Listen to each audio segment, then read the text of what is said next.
Welcome to the Austin All Day Podcast. I'm Jason Powers, and joining us here on his birthday is Chef Fred of Cafe Blue downtown. Thank you, everyone, for tuning into these podcasts. It means a lot to me, and I know it means a lot to the chefs who've joined me in the studio. Keep tuning in. We got a lot of great episodes on their way, so thank you.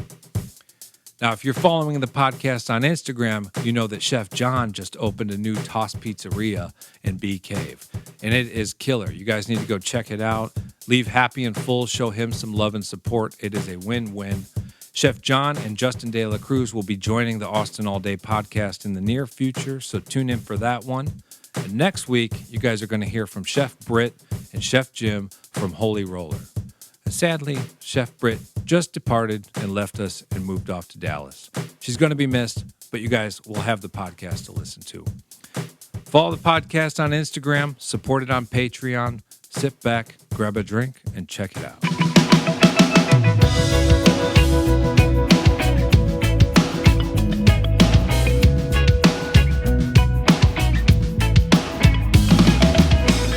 We're here with Chef Fred. Good afternoon. Thanks. Happy birthday. Appreciate that. Where are we? 7/21. 7/21, yeah. Day after the moon landing. Day after the moon landing. There we go. And yeah, it's weird not being at work on a Sunday. Yeah. Do you usually Watching. get Sundays off? Well, from Cafe Blue, I'm off on Sunday, and then That's right. Chef Fred from Cafe Blue. Sous chef. yeah. At all locations or downtown? I'm the chef of downtown. Okay. But from the company's perspective, Chef Ben's an owner. Oh, okay. So I'm the chef of this restaurant, but I'm his sous chef, obviously. Yeah. Because he owns the restaurant. So he'll always be the chef. Right. Yeah. It does, so my position, it doesn't really, I don't look at it as, I'm the guy who runs his kitchen downtown. Yeah. And I'm responsible for it, and I'm responsible for everything that happens there. Sure. All the ordering, you come and sharpen the knives, Yeah. all that stuff. So we've got Cafe Blue downtown, and then you've got Cafe Blue in the Bee Cave, Bee Caves, the Hill Country Galleria, and also Sundancer Grill down on the lake. How's that categorized? It's just part of Cafe Blue? No, it's a separate deal. It's both the same owners, Ben and Yeah. Pete, and the Sundancer Grill. They have other investors. I don't know them. I just know Pete. Sure. He's our guy. He's our boss. That's Yeah. who I look at to as the owner of the restaurant. Right. And Ben is my boss. That's who I directly answer to, and And how's Chef Ben doing? he's doing well. He's doing real good. He just got back from vacation, Nice. and he's a solid guy to work for. Sure. He lets you own what I do there. Yeah. There's a menu that's the same. It's never going to change. It's going to be what it is. A few things may come on, a few things may come off, but the freedom he gives me to do all my features and all my specials, and I get to pick whatever I want to do as far as specials go. Right. I get to pick whatever oyster I want. If I want a Wellfleet, I'll have Wellfleets, which I do. If I want a Raspberry Point, I have Raspberry Point if I want those. He gives me the freedom to do what I want. It's your show. Yeah. Run it. Just make sure your numbers are where they should be. Good. That's what you want, where they right? are. Some freedom. That's where they are. Yeah. Freedom, actually, absolutely. And he's just a good guy to work for. He makes you want to work. Sure. He's Hold on. I'm going to, get this a little closer, and I'm going to turn on these lights. I forgot. Sorry, it's all good. No pressure, right? no, but it's fun. It's a fun job. Okay, yeah. But I still work for Perrin too, and that's Right, you were telling me. So you're doing Cafe Blue, and then you also do... I work at Lockhart Bistro. Okay. I work for Perrin Vor. I don't really work I work for him. I do other things, like I do a lot of caterings. Like next Saturday we have a wedding. Nice. That's not related to Cafe Blue, and Sure. that was one of the things about Cafe Blue that was so good about taking the job, is that he wanted to work for me as well as them, and working for me is me having a certain quality of life as well as doing the job for them. Right. Just like they're getting out of me what they need to get out of me, You need balance. and I can still do the things I want to do. Right. Like one of the stipulations or one of the things that was discussed when I took the job at Cafe Blue was, well, my master's gig every year. You know, Right. we go there every year to Augusta, Woodford Reserve. you know, and Right. we have a blast doing the Masters tournament. We cook meals for people who acquire badges, Sure. you know, to go to the golf course. And it's fun. And, you know, I do it every year. And that was like, look, I didn't want to take a job where I lost that Yeah. Yeah. because it's just like I look at it as vacation every year going to Sure. Augusta and working nearly 20 hours a day for, you know, 16, 17 days straight. A little change of pace, though. Yeah, it's definitely a change of pace. It Yeah. gets you out of Austin for a little bit. And, you know, sometimes Austin can drag on you. Yeah. And Amen. then, but when you go somewhere else, you seem like okay, it got old, and okay, we're coming back to Austin now. And Austin, it renews It's home, right? it renews why you live here, why I live here at least. Yeah. Yeah. You know, Well, I love it that's- down here. It's a good point when we're stuck in the, just whatever it is, 9 to 5 or in a kitchen or whatever you're doing in Austin and the traffic and everything. And it can start God to eat awful. at you. But you're right. You get out of here for a little bit and then you want to come back. Absolutely. Yeah. You know, then there's but I mean, Austin's changing a lot too. It's growing. Yeah. It's getting younger. What are your thoughts on that? You optimistic, pessimistic? I'm always neutral? optimistic when Yeah. it comes to Growth? the future and growing. Sure. Yeah. You know, you never want to be stuck in one place or stay still or, you know, be level or just content, because that's what's called complacency. Right.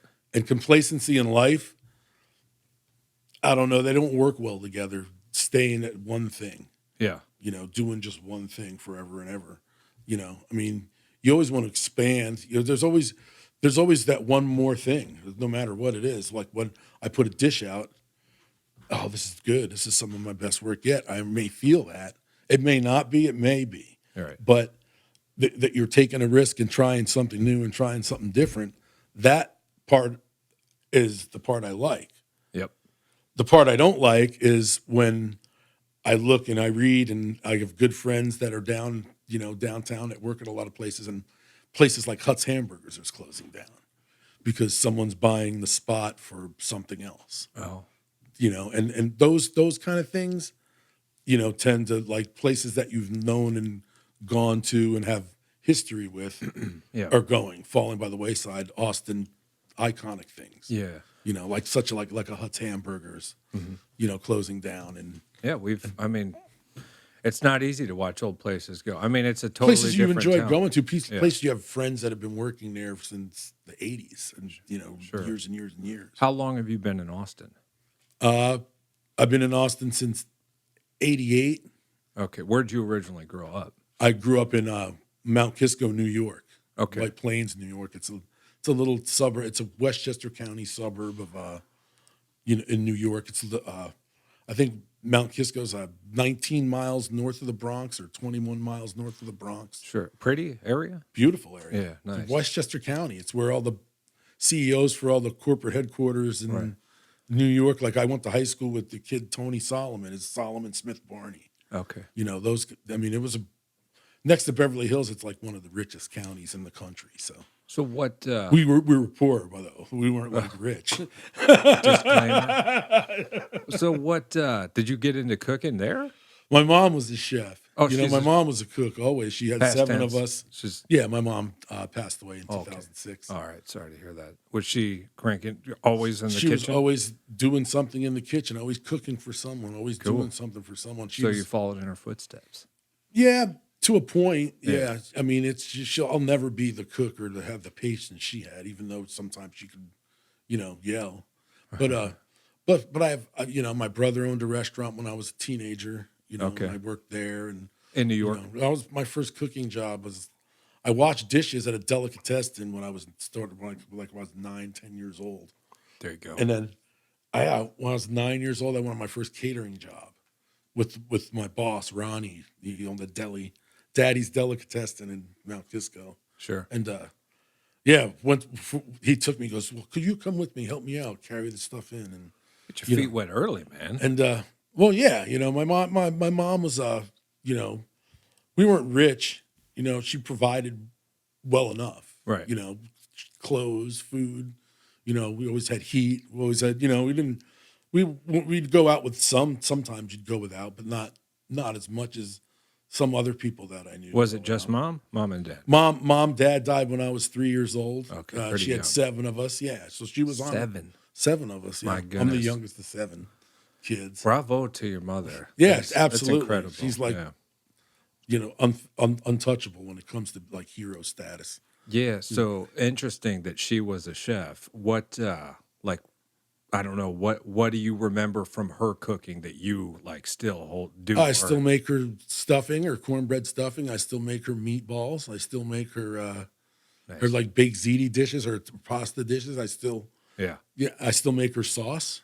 Did she any techniques? Whenever I make a marinara sauce, it's hers. It's her. I'll never take That's cool. credit for it. I always say it's this. You're about to have Mama's home sauce. Yeah, I like that. That's pretty cool. She called it gravy. Right. Back in New York, and I called it the meat gravy, the sauce. The meat gravy? Meat gravy is the red sauce with like a shank, Sure. braised off in it. Like she'd cook the meatballs in a pan, an iron skillet with oil, let them fry up a little bit, let them sear up a little bit, and then she'd drop them in the sauce and let them cook off for a couple hours with like a beef shank or a pork shank. Beautiful. Then sit So there. it sounds Yeah. like when she was cooking Same at with the home. sausage, the whole length. She'd buy like a rope of sausage and cut it and then after she'd like braise it in the oven or fry it in the oven a little bit, get it nice and let a little sear on there. Then she'd drop it in the sauce and let it just cook for friggin' hours. So you grew up eating pretty good, right? Yeah, yeah. She knew how to make the most of what she got at the store for sure. Yeah, well that's Like, definitely Like Thanksgiving, we'd eat for a week. I mean, it's just. yeah. Nice. Now, you family here or just you? I have all my family. Most of us have relocated from New York to down here. Okay. My mom moved down here once my brother moved here with his grandkids and my son was born. Yeah. He had moved to Dallas. How old your son? My son will be 29 in October of this year. Okay. All right. So everybody the family moved here. I mean, Yeah, that's- basically. My brother Manny had been down here since the 70s. He graduated high school. He got right the hell out of Oh, town. he was the first one here. He came down here and got into the air conditioning hood business. Oh, it's not like that would be good down here. And then who needs that? yeah, well, and then he made a reputation for himself and did good. Nice. And he told us to come down, and finally started. I came and visited once, and I loved it. And then I came down here for good. And, the end of '88. Man, so 88, you've also seen this. There Austin was change. only like Yeah. 250,000 people down here when I first started. When I first came down here. It's kind of hard to maybe ask this, but you got to like think about it a little. If you were still in New York and you came to visit Austin now, do you think you still might want to move here? With the way it is, because it's a different place. It is a different place, and probably not. Would it be the population or just what would it be that would deter you? just the way just be able to get around anymore is such a Yeah. pain in the butt. Yeah, I it's just agree that there's nowhere to. I guess the one good thing about the traffic is that it makes me take shortcuts and recognize Austin for as beautiful as it is. Yeah. Because that's what happens. Is I'll go. I can't stand sitting still in a friggin' car. I just can't. I know. It's And the Patrick Swayze it's an quote. unnatural act to do because you're in a car to roll to move forward. Right. Oh yeah. Not well, to you just remember sit there. Point Yeah. Break when he says they're inching along the freeway in their metal coffins. Yeah. Every time I'm stuck in traffic, I hear him say that. And I'm like, Exactly. gotta And get so outta I was here. like, well, I got to keep the wheels have to move. So if I go 5 minutes, 10 minutes out of my normal way, yeah, just to keep my wheels rolling, I'll do that. right. I'm the guy who darts off when the traffic starts. You see it coming. I see that the tail lights starting to glow. Oh yeah. And if I'm close to that exit, I'm hitting it because I know a shortcut.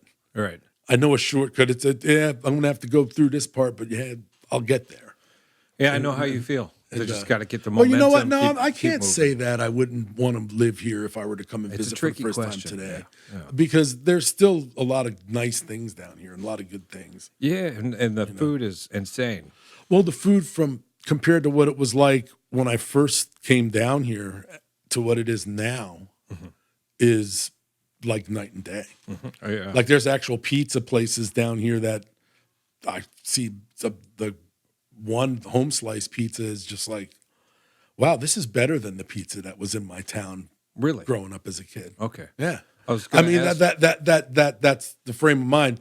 There'll never be a slice of Sicilian like Eddie's Pizza Village. Okay. But And Eddie's is in. it was a pizzeria that I'd been the first one I remember ever eating at. So Okay. there's no better pizza in the world than that place. Yeah. Just like a lot of people, they eat something somewhere and they remember it as, Yeah, oh, this is the first time I ever had blueberry pie was at the diner on Main Street. like a nostalgic. And then you eat a piece that you're somewhere else and it doesn't taste like the Main Street blueberry pie, so it's Right. not as good. Right. You know what I mean? Usually when your first experience of something, when you eat it, your mind clicks to a point like, well, is that what it's supposed to taste like? Oh, sure.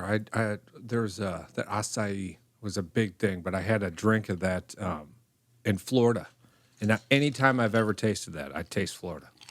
It's bizarre, but Exactly. I like it. It's almost like a vacation drink. But you're like listening to, like, if the first time you ever heard a rock and roll song yeah, and it's a live song and it's a song where they go off on it and you go badass. oh, and then you hear the and then, original and recording. then you hear the original recording and I'm like, man. Yeah. Why did they tone it back so much here? Exactly. Right, yeah. Yeah. But the same for, I mean, but I love Austin. I don't see myself, if I move anywhere, it would be to like probably like Georgia or South Carolina in that area because it is beautiful. I go there every year and there's a reason why I love it so much. Yeah. Is there why do you go there every year? For the Masters, Oh, the the golf Masters, tournament. yeah, And when we're there, it's just like, it's so beautiful. There's just big pine trees everywhere. Yeah, yeah. And the landscape, there's hills and like one thing about Austin that I wish when I drove over a bridge, the creek was actually, there was water in it, you know, as opposed to driving over just a dry creek bed. Yeah, I mean, And Austin it's is like- beautiful, but it's hot. And, It's hot and it's dry, but it gets humid out there in Georgia, but like the scenery is nice. Believe it or not, Augusta's a lot cheaper to live there than in Austin. well, you know. no, I don't find that hard to believe. And you know, I mean, there's no like a pair of pants that's $25 is $25. They don't have a tax on Yeah. stuff. Right. You know, like sales taxes. It's like New Hampshire. If you just walk in, if it's $1.59, it's $1.59. It's always so nice. Certain things are taxed just because there's federal taxes on them. Sure. But I mean, for the most part, you know, it's a lot cheaper to live there. Gas is like maybe 25 cents cheaper a gallon, 20 cents cheaper a gallon, maybe. Right. Which, and Austin has really good prices as far as price points for certain things. It doesn't cost that much. Right. Like the gas prices in Austin aren't Astronomical. they're lower than the average. Like if the average cost of a price of gas this week is $2.60. Well, when that's the case, gas here is $2.25, $2.30 a gallon.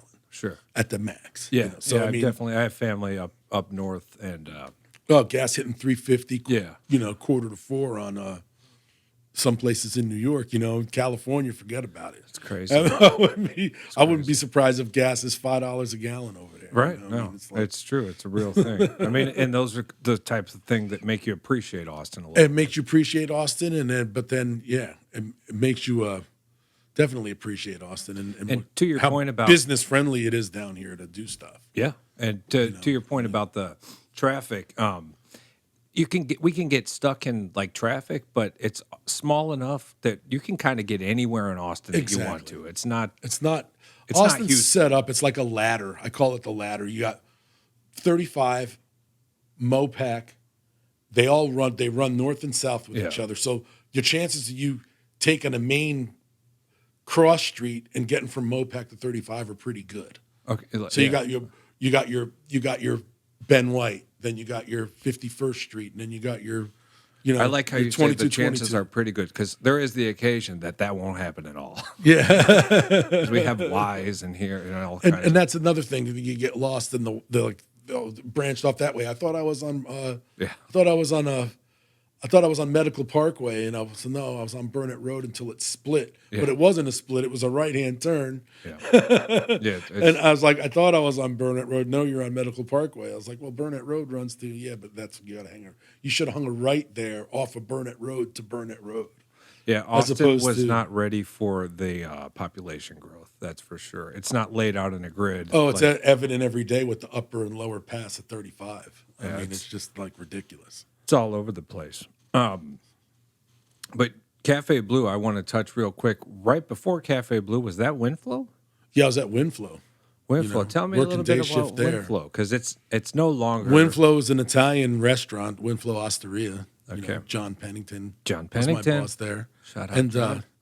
and who is currently getting, who currently is partnered in Toss Pizzeria. yeah, who's opening a second They're one. on First, and they're opening a new one. We're on and, South First Street, and then they're opening one in the B Caves out in B Caves, he's just had a baby boy, right? and they got another one on the way. Oh my goodness! Sure do. Now he's a busy man. He is a busy guy, and he's a good guy. He is you a know, good and guy. That's one of the things I bought that I'm sad for him because he worked hard at Winflow. You know, he worked I know his you ass mentioned off, this. That's and, why I brought it up. and just to see it, get sold. Well, it got sold. It's not like he shut it down and it closed down because the business was crap or whatever. But he had some heart in there. It was just the inner workings with partners that some get along, some don't. Sometimes it works out. Right. Sometimes it doesn't, and unfortunately, it didn't work out. Right. But that doesn't take away that that there was good times there. It was a good spot, and people loved going there. And to this Absolutely. day, I have people that knew that I worked there that say they miss it. The Sure. people would come in there, regulars and stuff. Yeah. I'm friends with some of them on Facebook. Some of them follow me on Instagram. Some of them follow me on Facebook, and Right. yeah, some of the people I worked with, the memories are there, and you drive by it, and it's something nice. It's like, I'm sure the place it'll never be Winflow again, but It'll never be Windflow. It's actually Bar Peached now. Yeah. Which is a good, Eric Silverstein's a great guy it's a good crew over there. Yeah. So it's not like it it's not like went to waste. It's not like it went to some out of towner who doesn't know Austin is trying to make it something it's not. Yeah. No, Exactly. exactly. And that's just. But it's a shame. And how was what were you doing at Windflow? I worked there twice. I went through 2 stints there. First, I was the KM, Okay. the chef, and then I left to work with Perind again, Right. and just back and forth. I'm a whore for like 2 or 3 people in this town that we they- love each other, but Yeah. we move eventually on to they different spark things. your interest again, and you come back. And to you them. do it well, yeah, and exactly. It's just like, well, John was there for me when, I was what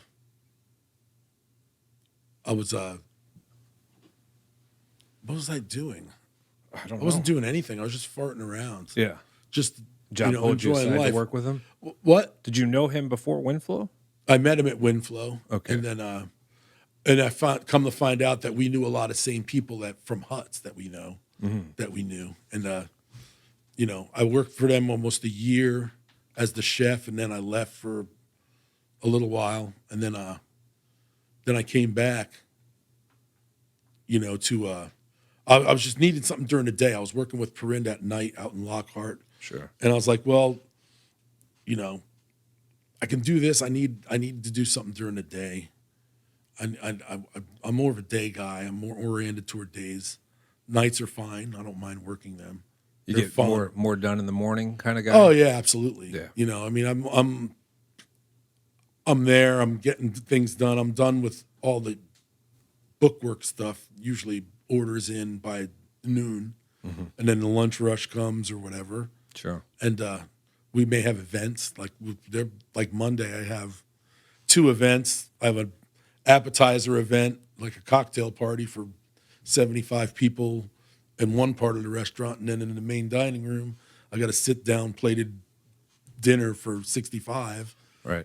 So those are multiple events on a Monday, and it's a high volume Monday, and you never know if there's a convention in town. Yeah. We're right across the street from there, and then it's just lights out. Yeah. And You guys get what hit what a hard for that. normal low thousands day becomes double digit thousands Yeah. in volume a day.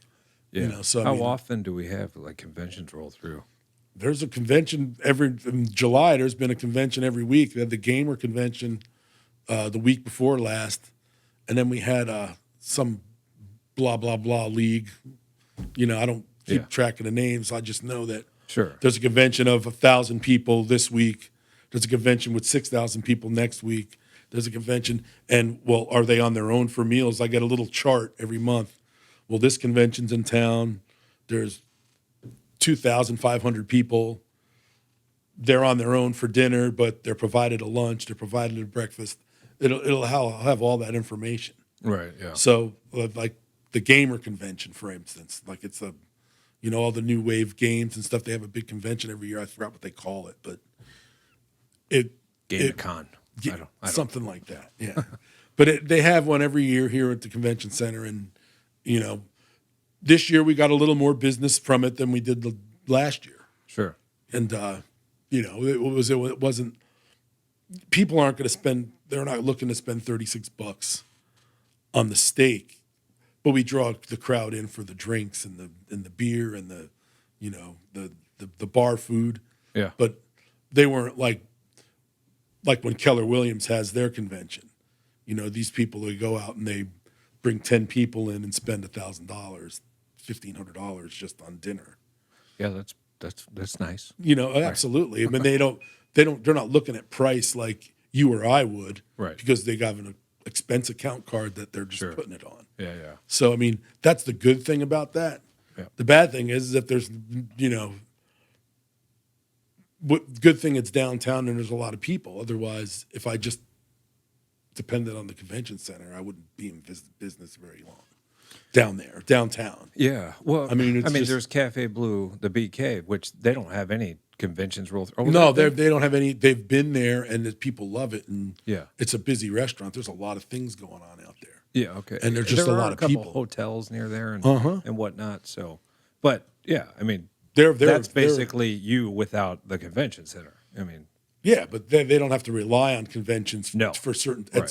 for certain volume. so that we that's do. sort of like a cherry on top, right? Yeah. Well, any business that the conventions bring in is good. Yeah. Yeah. But definitely. I want to focus on serving people that are here always.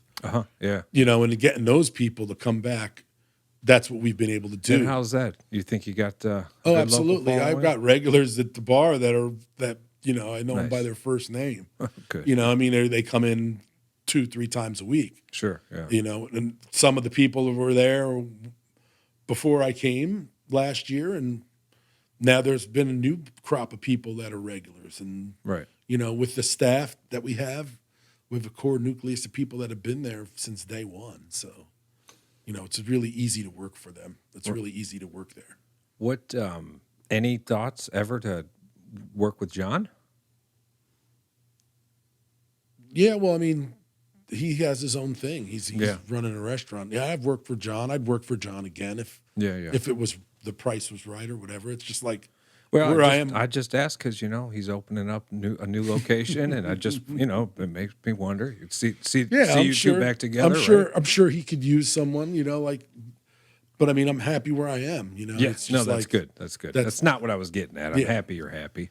Yeah, well, that's what I mean, it's they made it hard to say no when I Yeah. took the job. Sure. We'll give you this, this, and this, and we expect this. And you were mentioning you got can the still balance. do these things. You get to do the masters. It you works still- for you. You Yeah. got your quality of life. Yeah. I mean, 10 years ago, 5 years ago, I wouldn't be sitting here on a Sunday right. on a podcast with you or something with anyone on a Sunday. I'd be sitting in front of a Yeah.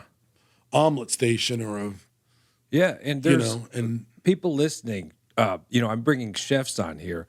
You guys are busy. It's not Absolutely. easy to get people on this, and we are in the summer, so it's actually a lot easier. it is easier. Yeah, because that's- at the summer there's I couldn't be business sitting here on a flows. Sunday in the late November, early December. Sure, I mean, All right. Yeah. there's no way. Yeah. It's just so busy.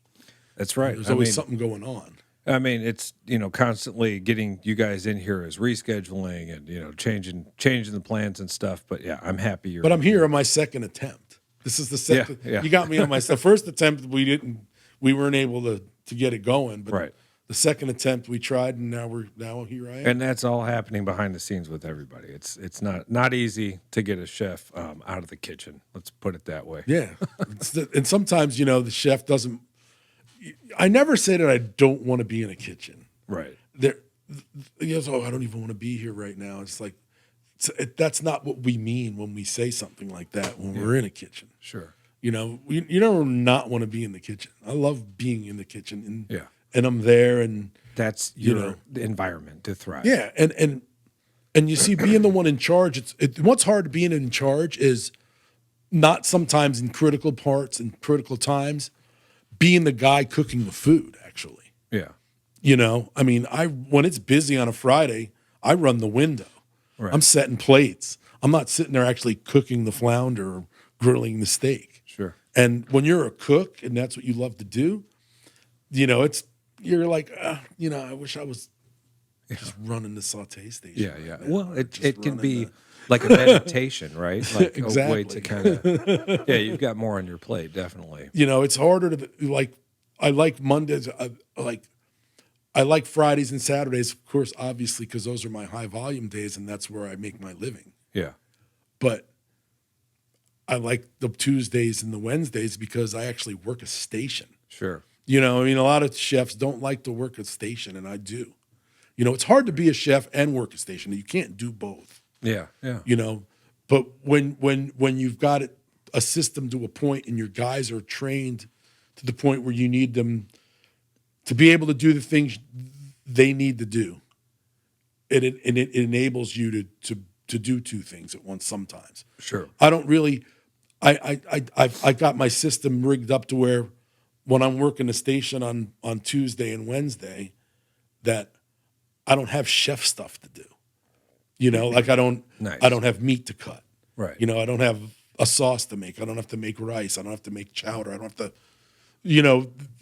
I don't have to do any of that stuff. I do an order, Right. but I mean, I'm not. If a thing of salmon, a couple of salmon come in, 10 pounds, 20 pounds come in, I could sit there and go, well, okay, I could do that tomorrow because I'm running a station today. But I got it to where I'm not cutting anything on a Tuesday. All I'm doing is I come in as I'm like a regular line cook. I mean, and there's certain things that I do. I might have a meeting with this one or that one, but I'm not. I'm tied down to a station. I'm not. The chief, you guys are running the show, and a lot of people don't even realize that a chef is actually like creating schedules and taking orders. The feature coming up with the daily vegetable, coming up with the. Sure. Am I gonna? The easy part of my day is when I have a full board and I'm going. I got a full board of tickets and I'm cranking out orders and I'm putting out food. That's the easy part of my day. Right. Well, that's your muscle memory allowing you just to kind of work and just that's momentum. But it's easy because while I'm doing that, I'm going. I'm doing what I'm functioning like someone in charge, getting the food out. But at the same like time, when you see the brake lights in traffic and you veer off, you got to keep going. The hard part was getting there.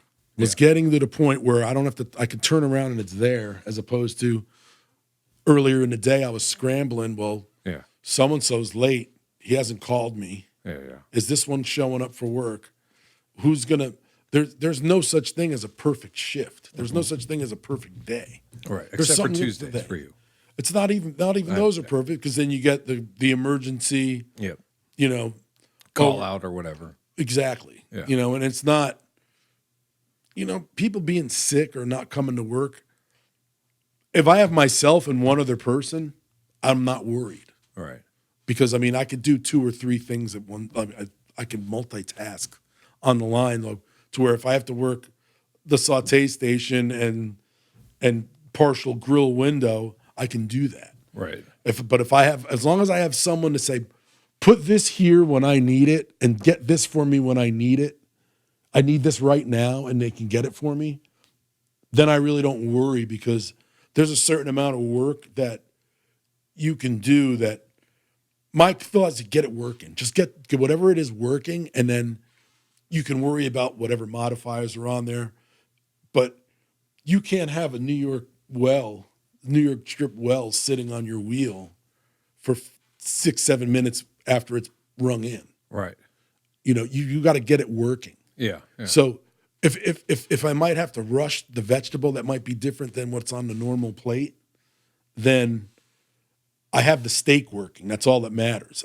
When I need the medium well steak, am I going to have a medium well steak? When I pull and look at the ticket and go, I need a New York strip medium well. Yeah. Is it going to be there or not? This is And that's the thing. It's like, well, this is a technique and these are advanced things you're talking about. I mean, there's people who can't manage their time like that. well, That's like a cook who needs to learn on the line. yeah, they don't. A lot of people panic and they fall apart. And it's when that wheel starts spinning in orders. Yeah. When it's coming in, you got 20 minutes is your zone. Okay. 20 minutes is what you have max to before someone says something. You know what I mean? Like sometimes it's longer before someone says something, depending on the circumstances. Right. At Cafe Blue, one of the things is that we were downtown. Yeah. And there's a lot of people that go out.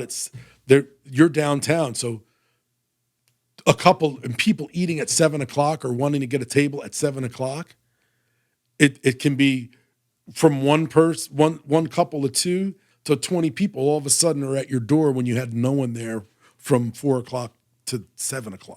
Yes. You see what I mean? So it all comes at once most of the time. Yes. Yeah. And the rush. yeah, and you're going to get slammed, and you got to get through the initial first time. Marsha rings in two tickets, and Kim rings in 2 tickets, and Kenny rings in 3 tickets because he got triple sat. Sure. And this guy got double sat, and this guy got. So you're kind of describing how a night, like it goes in waves, but like initially, The initial like pop. climax. Once you get that initial pop, Yeah. you got to get through that. If you struggle in that, Yeah, I get what you mean. and not being ready for that, Right. You then kind of you're got to through. hit it hard So at the start. if you know that's going to happen, and you're working the Garmisch A station and you're peeling carrots to make shredded carrots for your salad, Right. you're in trouble. You know what I mean? It's just like, and it may sound mundane, shredded carrots, but Right. well, that's gotta where do the it. term "in the weeds" comes from. He's got to sit there and bread shrimp and fry shrimp, and he's sitting there shredding carrots. Right. You know what I mean? It's just like, well, you can't do that. Yeah. And that's what I try to. My guys have their systems down to where, Yeah. I So are don't you teaching worry. these guys, or is your crew pretty well rounded, or do you get guys coming in who I you got get to two- kind of like? I finally mentor? have 2 guys. I have 2 rock stars that were there when I first started. Right. And one of them I knew from the other Galleria restaurant. Yeah. And Because that crew, they bounce around, right? Sundancer, Cafe Blue. yeah, well, I got both 2 of them. cooks. One of them, he works 2 days for me, 2 days out in Sundancer, and 2 days out Yeah. in, There you go. at the Galleria. I like that balance. So, he's got there. that's where your loyalty comes into play. Yeah, and yeah. they're looking at Cafe Blue. They work for me because I'm their boss, and they want to show me that they care and they do the work. I got 2 guys that I brought in that are my guys, and they're rock stars too. Right. So I got a mix of both things. Nice. I got experience there, Cafe Blue Way, and then I got my guys that will, You guys have like a do whatever I ask them to do, no matter what. You have like a they're the guys I communication. call on a Sunday if I were to get a phone call to tell me that, so and so just called in sick. That just leaves me and homeboy. Right. I'd be like, I could call one of these guys and they'd go in for me. Nice. Rather than because a lot of chefs go, well, I'll do it if they're not going to be here, and that's great and that's all fine and well, but I'm about self-preservation. Yeah. When it comes to running my kitchen, I'm like, if so-and-so's sick, I'm going to ask everybody if they can work. Before But the you're- last yeah. thing I want to do is have to work because someone called in sick. Yeah. I should be able to find someone to fill that slot.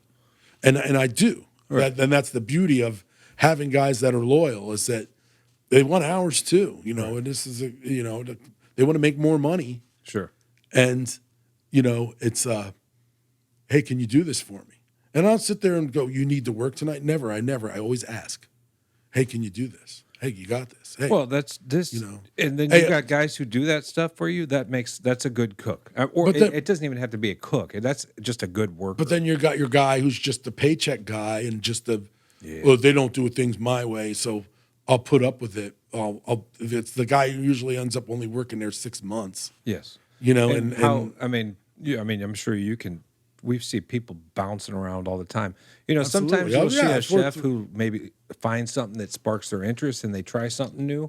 But like line cooks, man, in this town, they're just go from one spot to another spot. And we've talked about here that it's not a good approach. You should go into a kitchen and kind of learn. And then move to somewhere or move up in the kitchen. Yeah, well, that's the problem. It's like, okay, I get a guy who's out of chef school for a month and a half, 2 months. We hire him, and the fish comes in. It's okay, break the salmon down, and so can't do that. Yeah. You just graduated chef school, dude. And it's like, Well, I watched the instructor do it. We didn't actually do it. We watched the instructor do it. So do you? It's like, so you didn't have any hands-on doing it. Really? It's like, well, you spent $30,000 to go to this place. Yeah. And you're going to be paying for the next 10 years. So and you can't do a basic thing, which is to Sure. break and skin and bone a fish. yeah, and I'm sure that's it not boggles my everyone, mind but that you yeah. can't do that. Yeah.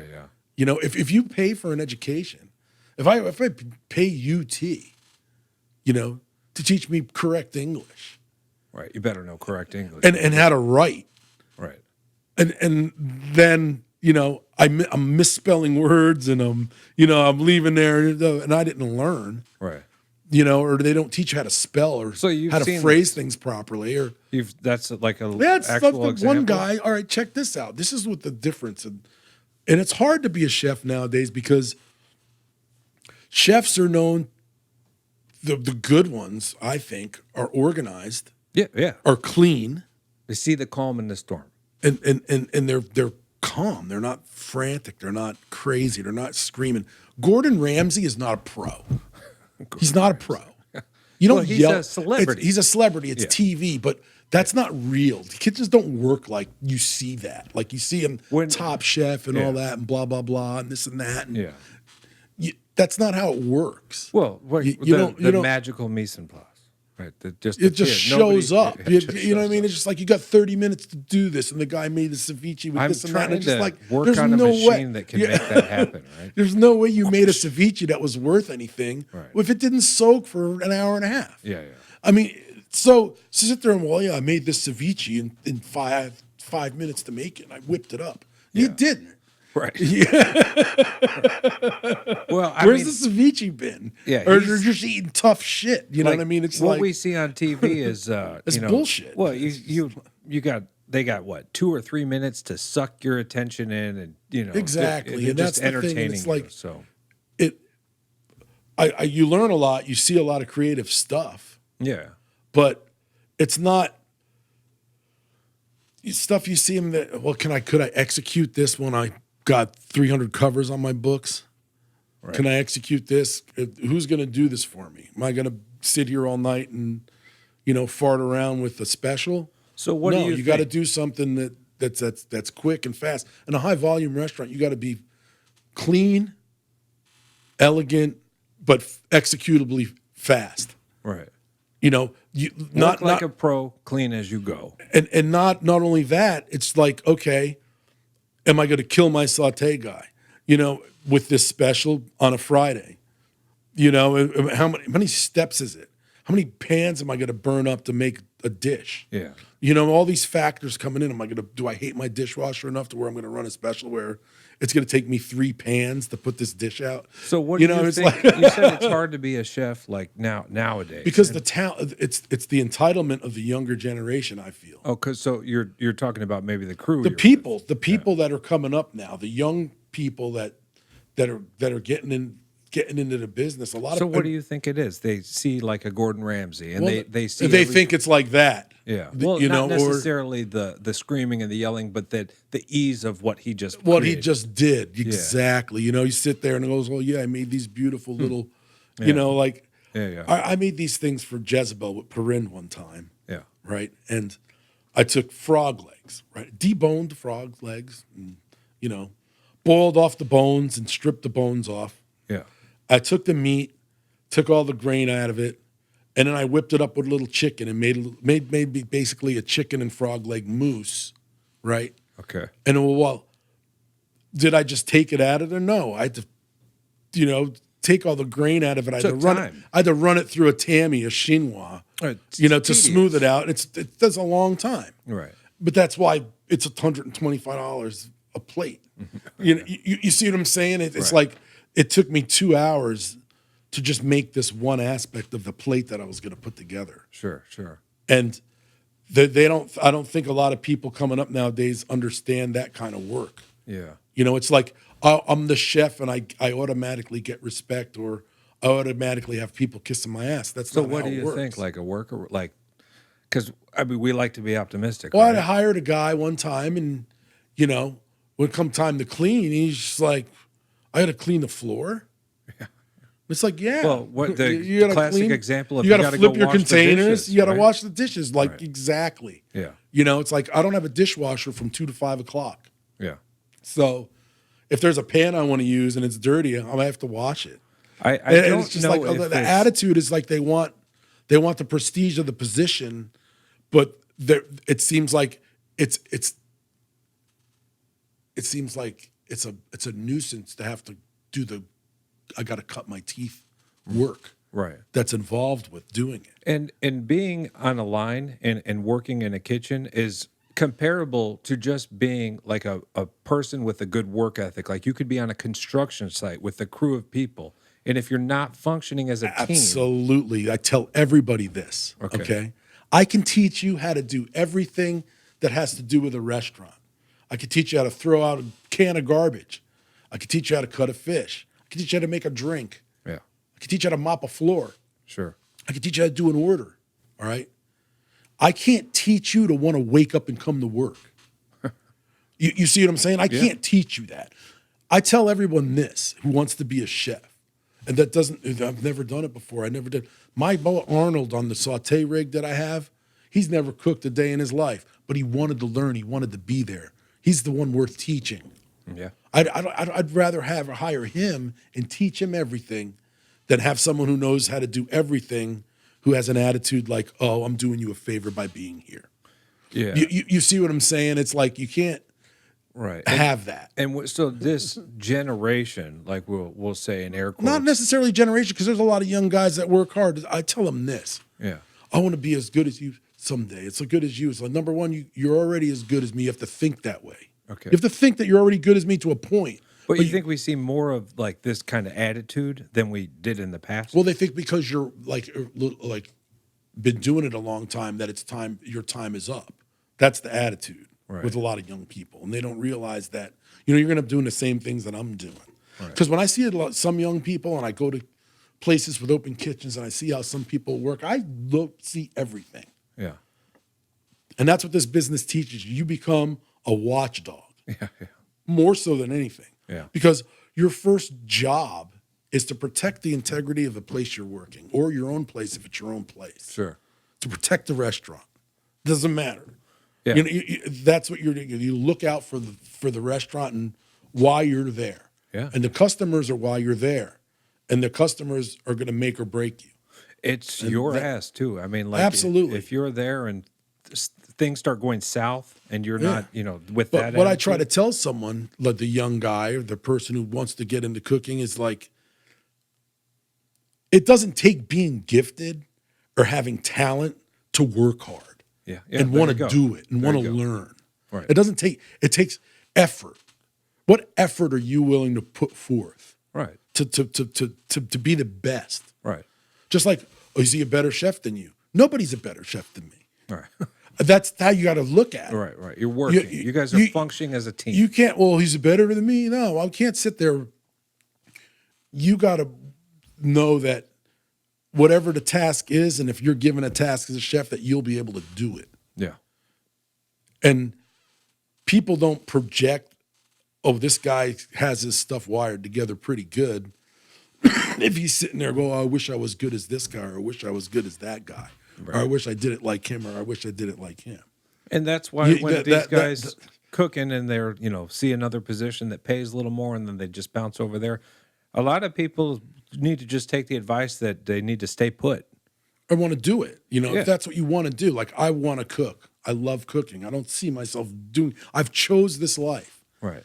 And it's rewarding, but it can be taxing as well. Yes. But the rewards far outweigh the times I'm taxed. Sure. And maxed out and going, F this. I don't want to freaking do this anymore. Yeah.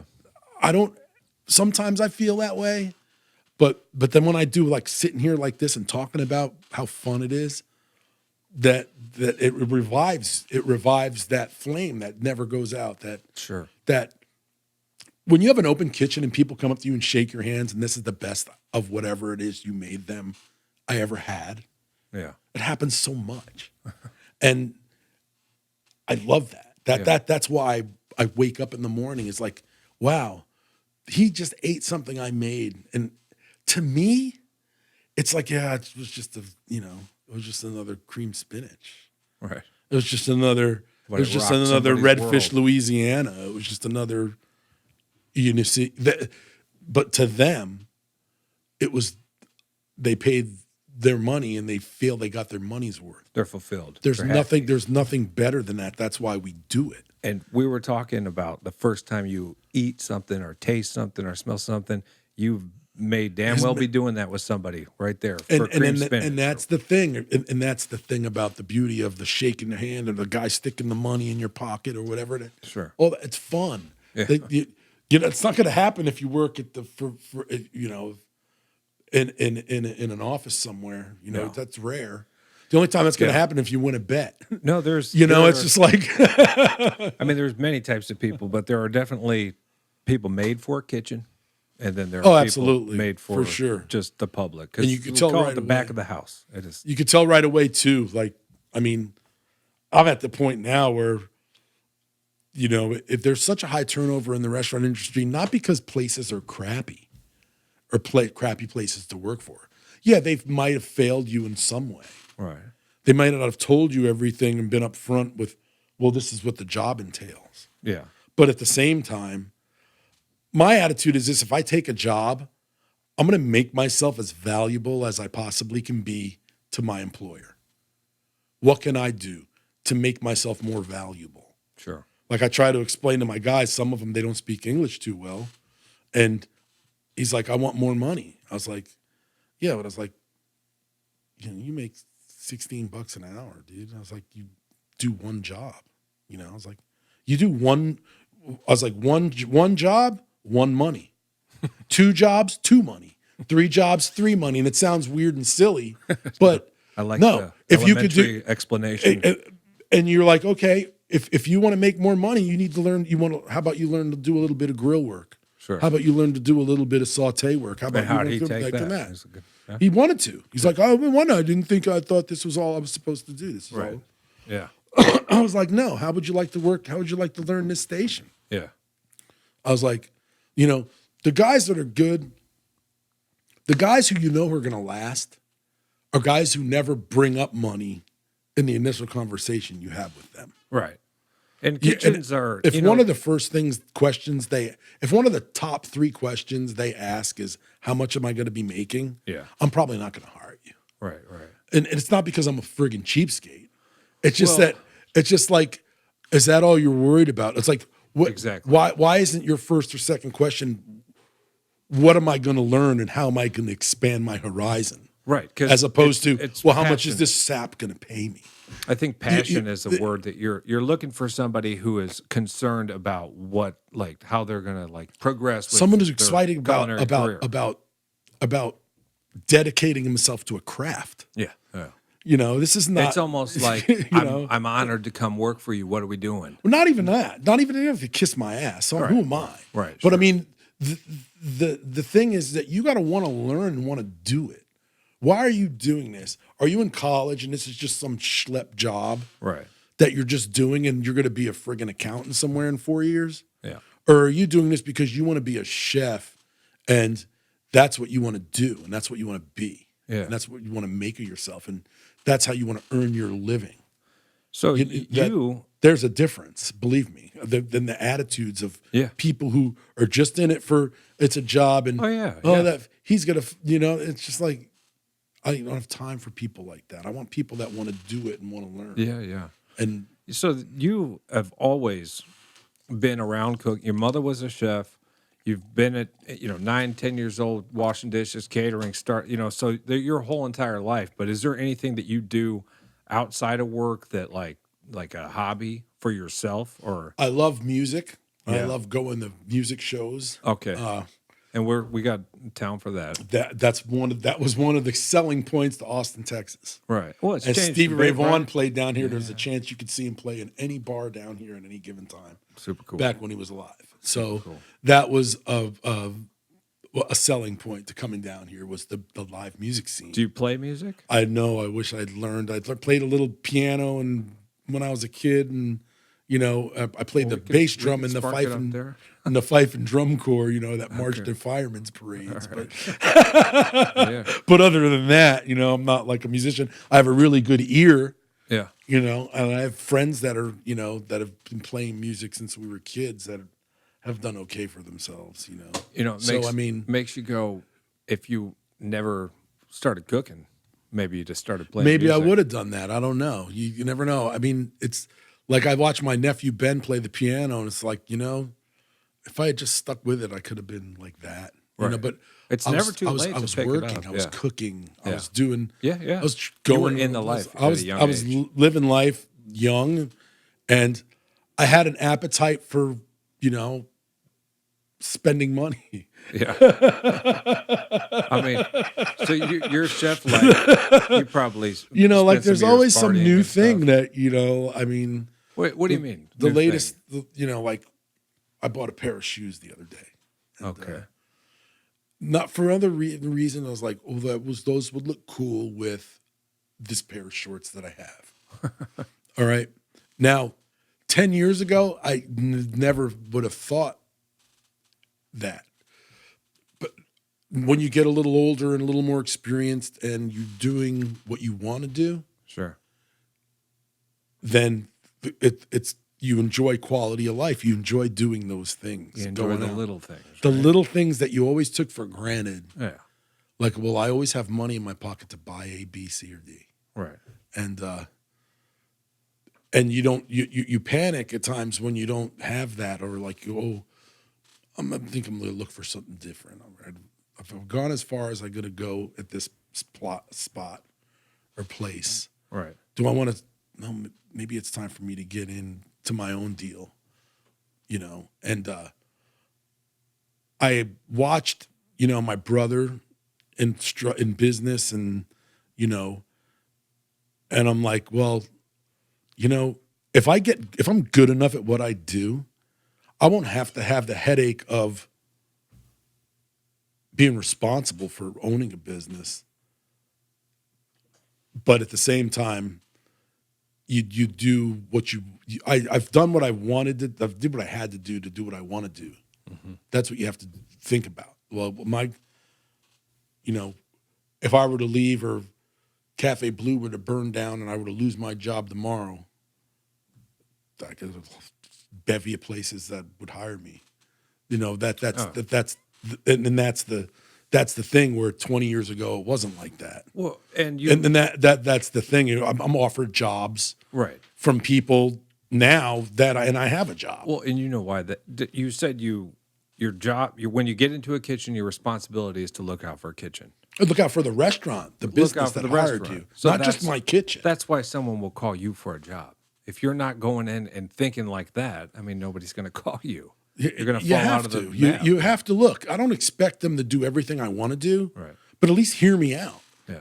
It's just hear me out. Listen to my idea. Yeah. Tell me if it's you could sit there and say, oh, that's the dumbest thing I ever friggin' heard. Right. But at least you listened to me. At least you heard me. At least you give me the opportunity instead of just cutting me off at the knees right away. It's like, no, we don't go there, or no, we don't talk like that, or no, we would never think about doing that, or we would never, don't go there. Right. I don't get that anymore. You see what I'm saying? People want to hear what I have to say. Yeah. And that's 20 years ago. No, I was the yeller guy. I was the guy who was if this is who we want to be, all right, I want to look at my schedule, okay?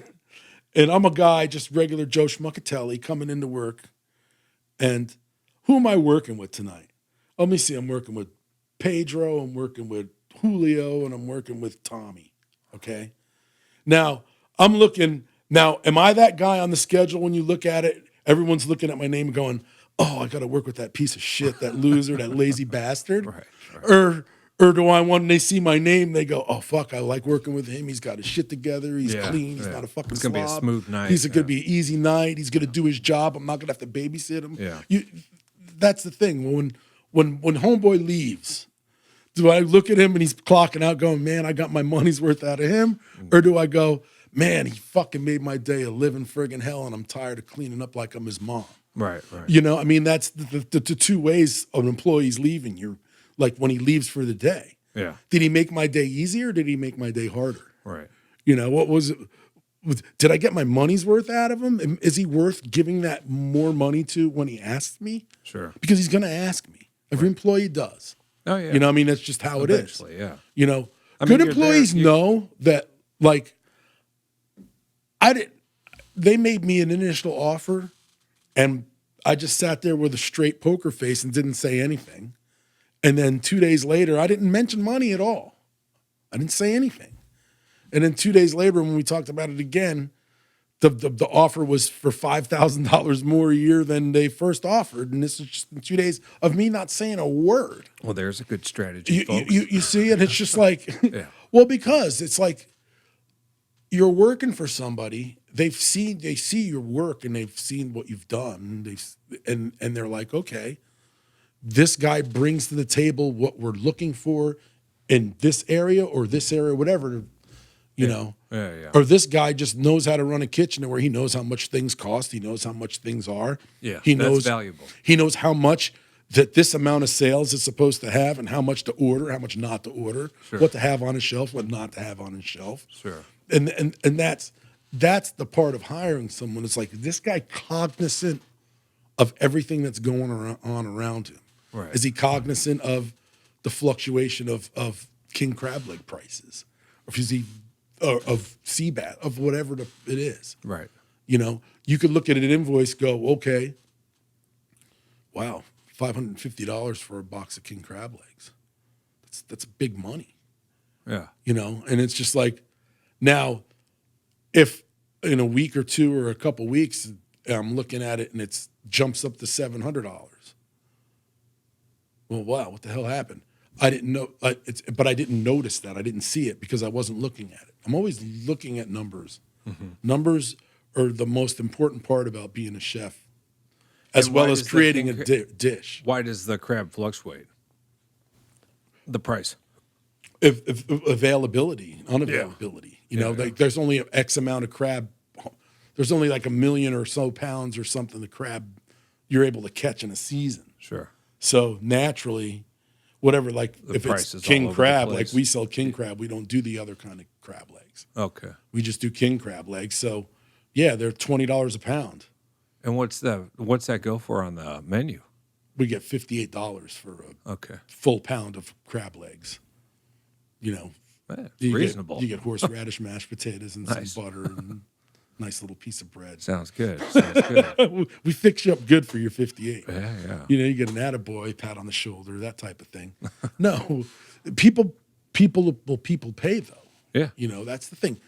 There's a demand for food, always. Sure. The restaurant business will never suffer, no matter how good the economy is or bad the economy is.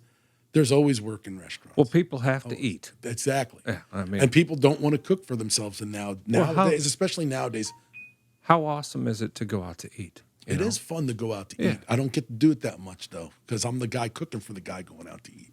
You are. So. But you do. And you know that I have to ask you, Where do you, if you're going to go out to eat and you're going to give away some great places, where would you suggest to go? Okay. I mean, we've got Cafe Blue. My top up. Now that depends for what you were looking to eat now. Okay. If you well, go what to about me and you? you go, What about just I'm a basic guy. The one thing's okay, oh, you must cook yourself some. No, I make myself a ham sandwich. I throw a TV dinner in the friggin' oven. That's what I do. just keep That it when simple. I eat, okay, because I'm cooking all day. Yeah, yeah. And the last thing I want to do is now, if I'm going home and I have a nice, beautiful lady that I'm cooking for, then that's different. Right, right, You're cooking for a cause. right. You're cooking for a cause at work for because a you're cause. cooking for making a living. That's your cause. Yeah. You go home, you meet a nice lady, you cook a dinner. You hopefully want to get with that lady. Right, you're right. cooking for a cause. Right. I'm not cooking for a cause when I'm cooking for myself. Right. Ham and I'm cheese. just cooking for. I need something to eat because I'm hungry. Yes. A lot of chefs are junk food junkies. A lot of the chefs I know. Yeah, yeah. Like when we drive Sugar to Augusta, it's corn nuts and Coca-Cola and Red Bull and Twizzlers and McDonald's and Waffle House. Especially with like the Red Bull and the Monsters and stuff. I mean, that'll keep people forget going. about it. Yeah, and people sometimes when you're a chef, you got to do that. Like if you're short-staffed or so-and-so's on vacation or Billy, his wife's having a baby and he's can't work for 2 weeks, or there's a whole legion of things that you have to be prepared for. But you got to be cognizant of too, and you got to get to know the people that work for you and work with you. Right. I don't see anyone work for me. They work with me Yeah, it's a to team. keep this restaurant going. Sure. And it's like you gotta know how they think in what their desires are and what their dreams are and what they aspire to do and what they aspire to want in life. Yeah, yeah. You gotta learn how to handle people and click with people and not necessarily always give the benefit of the doubt, but most of the time you have to. You have to look. There's a certain level of things that, because what people do when they're not at work is none of my business, and I don't delve into people's lives. Right. I just don't.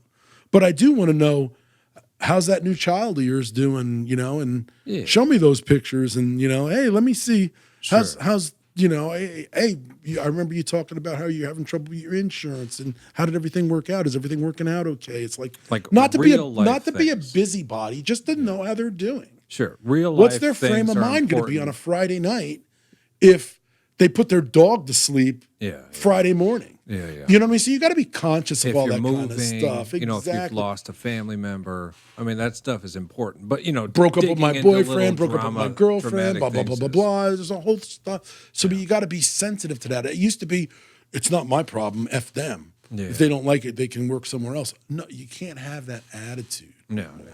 It's not like that anymore. People are a lot more thin-skinned than they used to be. Sure. Criticism, now when you criticize someone, in some circles it'd be called bullying. Yeah. You see what I'm saying? You gotta there's a fine line you gotta draw. Yeah. That like you can't someone you really suck at this. Now you have to say, Well, have you ever a thought fine line? 'Cause there is? it's well, true. it's what you Sometimes say to people someone. need to hear you disappointment. could tell someone they suck without saying, "Hey, you suck." Yeah. Like I told the guy, he's like, "Have you ever thought that you're really not ideally suited for this?" That's saying you suck without saying you suck. Yeah. I mean, in a way, that could be worse because then they have to actually question. well, no, oh, it maybe makes I'm them think when you say for sure. when you say, "Hey, you suck, get out of here." Yeah. You've dismissed that person. Well, you've degraded them. When you ask them a question in the fashion that, do you think you're ideally suited for this? That's asking them, is this what you want? Yeah. Is this what you want? Is this is this why you're here? What are you here for? Right, What do you exactly. want to, what are you looking to get out of this? Right. Is it just a money thing? Yeah. Because if it's just a money thing, and if you want to become a millionaire, and I become a chef, you become a millionaire, you're a fucking moron. Yeah, no. To a point. You know what I mean? Like it's like, you can reach that status, but you're going to work for it. Oh. It's not going to fall in your lap. It's not going to. Yeah. You hear of the overnight success. I made this one product and I started selling it, and overnight I was a millionaire. Yeah. It's That- not the case. That's the case in 1 in 10 million cases. Sure. Sure. You see what I'm saying? So it's like I didn't become a chef because I was going to become a millionaire. I became a chef because I love cooking for people. I love creating dishes. I love the look on the people's faces when they're eating something I made for them. Right. Those And those are the those like things. little, The blips money will from, come into play. The money will take care of itself if you take care of the little things. The money will always be there. Right. And we had mentioned like Gordon Ramsay are these little things that make it look so easy. Those can inspire you.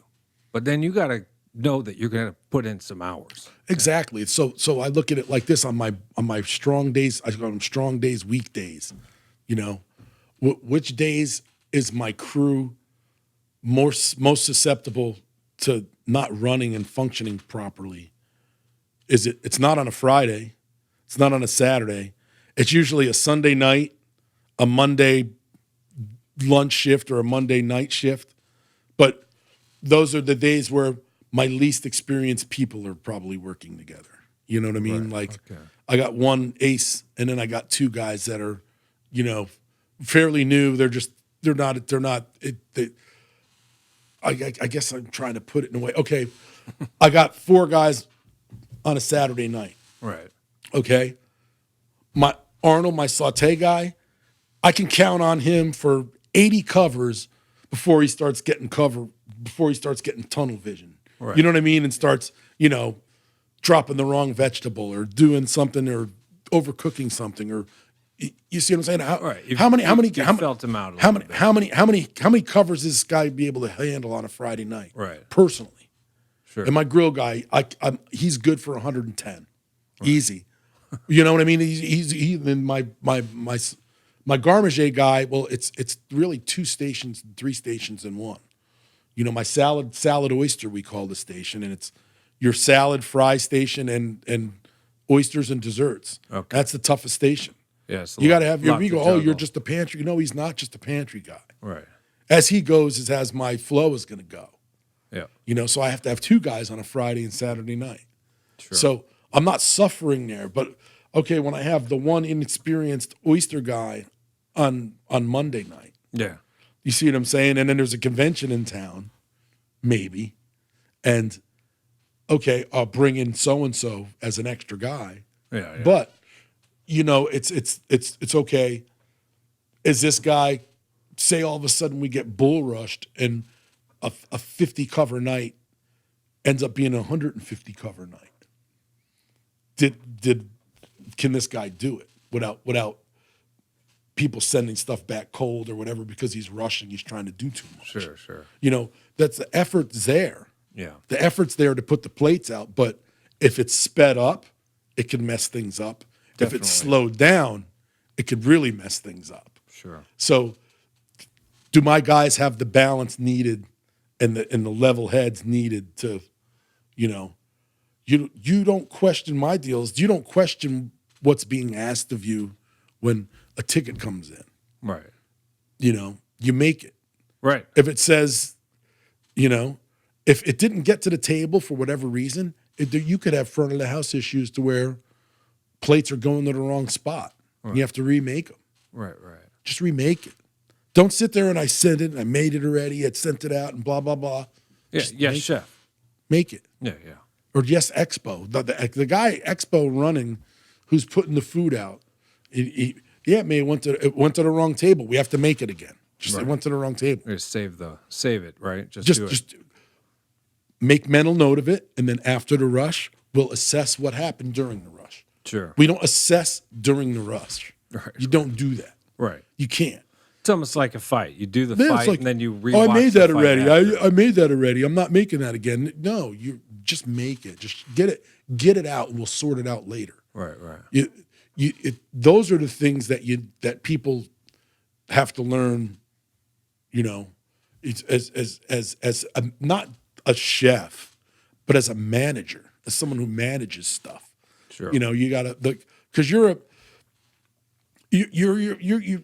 looked at by some employees as a social worker, someone for a shrink. I try to tell people I'm not a shrink. I'm not a social worker. I'm not a loan shark. Right. You know, I'm not. It's like I don't know how many chefs you've had here interviewing with you that have had one of their cooks ask them to borrow money from them. Oh, I'm sure. Yeah. You know what I mean? It's just like, oh, okay, I'm not a loan shark.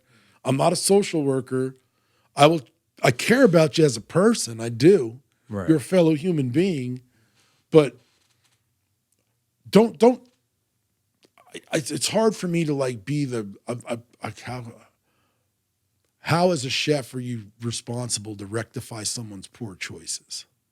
If they're asked now, someone who asks you, that feels good to a point and it's flattering. Well, wow, this guy was only my saute cook and my garde manger guy, but he's asking me for Maryland advice. Right. You know, I mean, and that wow, he must really like me or he must see me in a certain way. Sure. You know, and I try not to be dismissive of employees when I can sense when they're in trouble or when they're just full of crap and they're just looking to get time off because they just don't want to tell me they don't want to work. Yeah. You know, I mean, Right. Yeah, I get it. I get that. I mean, like I said, it all goes back to people you make an investment in, and that's what an employee is. They're an investment. Sure. They're an investment to either they're going to be worth the investment you put in them, or they're going to shit the bed and you're going to have to look for someone else. Which is never fun. But It's never fun, but But it it happens a lot in restaurants because, like I said, the people that are coming in, the youngsters that are coming in now, a lot of them, I'd say at least 40 to 50% of them don't know what they're getting in for, and they have this misconceived perception of what being a chef is. Right. And it's not, well, I put a piece of meat on a plate and then I send it out and that's it. No. So many things go into making that happen. Oh yeah. You know, and it's just like, wow, you know, when I love it when someone who was I don't know, I guess I call them a believer or a true believer in being a chef. They go, wow. There's a certain point when there's an instance where you see as a person see the light, and you're going to say to yourself, "This is for me," or "This is not for me." Right. And you know, I feel bad for people who invest a couple years and then realize it's not for them. Sure. Because they've wasted their time. Yeah, You know what I mean? And not. they've wasted your time too, maybe. Yeah. But I mean, it's like, I do feel bad for people who have bad attitudes because you see the talent there. You just don't see the effort. You know, I guess you'd say the effort. It's all about the effort you put forth. Your work, your ethic. Yeah. And it's effort. You got to try. Right. You got to do it.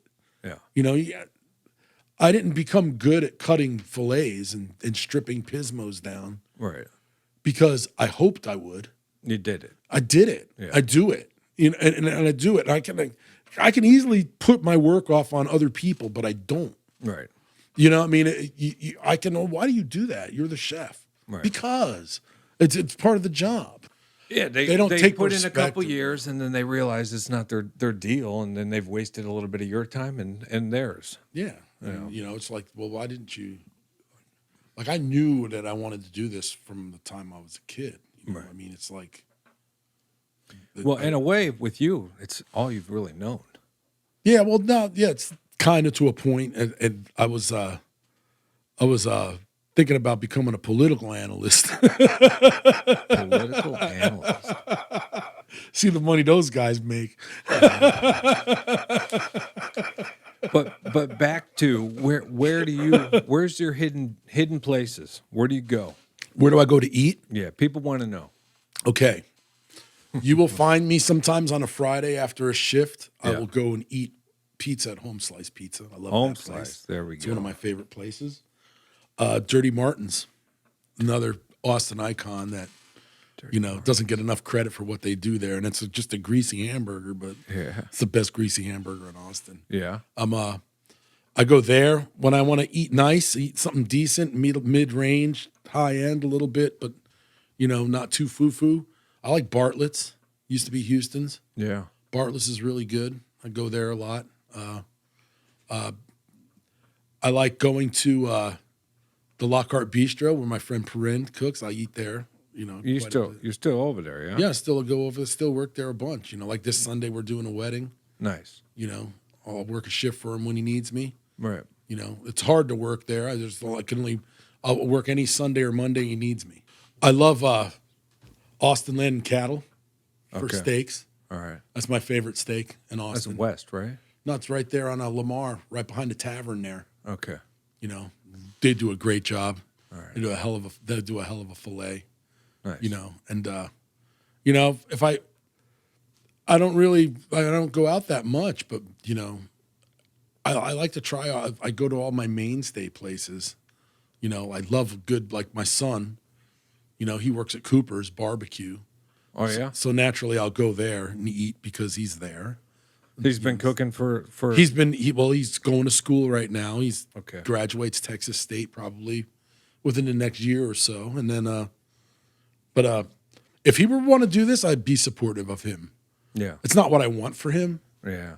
But I mean, I've heard that before too. He's a business major, he's a finance major at Texas State, and he's a good guy. And actually, a little story is I go to Cooper's because Cooper's is a block and a half away from Cafe Blue downtown. Yeah. It's right there on Congress and 3rd. And my buddy Jason Pison, he's this AGM there. He's been working there since they opened that location. He was one of my friends who worked at Huts forever. Okay. And then got the job there at Cooper's. And he's a good friend of mine. And I try never to recommend people, family or friends. I never hire family to work for me. I never do. I never will. I'm just not going to go there. Sure. Because families are dysfunctional and businesses can't be dysfunctional. Sure. And your kitchen can't be dysfunctional. Yeah. And your restaurant can't be that way. Right. So, I love you to death. I'll see you on Thanksgiving dinner and right. all this, but I'm not going to pay you to work for me. I'm not Sure. going to do it. I love being your brother. Yeah. I love you being my sister. So why would I ruin that by hiring you? No, exactly. Because no matter what, family will always put you in a position to where either your other employees are going to resent you for doing what you do for them that you don't do for them. You see what I'm saying? So oh yeah, that in itself, that if for no other reason, is a reason you should never hire a family member, even go into business with a family member. 100%. I mean, I see, like husband and wife doing things, and I guess that can work if you got a good. But my son was a different story. Oh, okay. He had been working for the Four Seasons as a valet, banking big, dude. He was making money, parking people's cars. Cool. Especially during like F1 or South by Southwest. I was like, it's like, yeah, I made $400 today in tips, and I was just like, parking people's friggin' cars. That's good money. Yeah, make $400 a day. So, he left there. They weren't giving him hours, so he's like, I need something different. And I was like, you know what? Cooper's just opened. He says he needs some people. I was like, go and talk to my friend Jason down there, and I'll call him and see if he's gonna just give you a shout out. Sure. So I called Jason. I was like, hey man, I was like, you need help down there, and he's like, you need a job? And I'm just like, no, I don't need a job. I was like, because he goes, my smoker guy, my pit guy didn't work out. But my son. And I was like, no, I was calling. I was like, my son. I was going to see if you can find some hours for my son or something like that. He's a good kid. You met him before at Huts, and you met him a couple times. He knew who he was. Right. And I was like, I've never asked any of these guys, hey man, will you hire this person, or hey, I'm sending you this guy. Now, if they ask me, do I know anybody? That's a different story. Right. But I rarely call someone and say, hey, do you got any room for this? I got someone that needs a job. I don't do that. I try not to, because more than half the time they shit the bed. You know what I'm saying? Or, man, you sent me this guy. Exactly. Don't make me look like a fucking fool. Right. For recommending you, or you see what I'm saying? So if I don't do that, then there's no chance of that happening. Right. Yeah. So that's why I tend to not. So, but I went on to live for my son, basically, right. and what father wouldn't that's worth his salt. Has it paid off? He's doing all right over there? All right, he started as the guy who just sat there and slung the The brisket mac or and whatever? cheese and mac and cut the cheese. brisket here and there. Yeah. And now he runs the smoker. You know, Nice. he's the head pit master. Pitmaster? Cool, cool. So I That's mean, he's awesome. not, you know, he's taken the opportunity given to him. He's made me very proud. Now, I'll go over there and I am proud because I see the way he has his setup. I was like, that's how I would have done it. That's how Right. I would have done it. He's a lot of That's me. cool, right. I just see that and it made me proud. I saw his setup and I saw how clean his area was where he does his work. And man, I felt so proud. I almost like started tearing up. I was like, he gets it. Well, that's You know what I mean? And because he's worked with me, Dave, I can't find a sitter. He's got to come to work with me. He's had to come to work with me before countless times when he was a kid, Sure. you know, and So he may have seen this. he's seen me operate. He sees how I handle people. I was watching him operate. I was watching him handle some of his staff, and I'm just like, this guy, you know, I mean, if he chooses to do this for good, he's set. He's on the right track. Well, that's good. To being the type of person that people want to work for. Sure. You know, I mean, I mean, just like, well, I could have all of my own people, but can I afford all my people? That's you know what I mean? Like, guys, hey man, you got something for me, dude? I'm like between jobs, or hey, I'm looking for something, or you know, guys that I've known forever that need work. That you know, well, I don't have room for you on my schedule, man. I just don't. I would pay you. I can't afford. Like, there's guys like I can't afford them. I want to hire my homeboy, this guy, but I can't afford him. I can't. Right. You know, they're not going to let me pay someone $24 an hour. Right. So what they're worth. You know what you get, and you would get $24. But to hire someone at $24 an hour, I'd have to let someone else go. Yeah.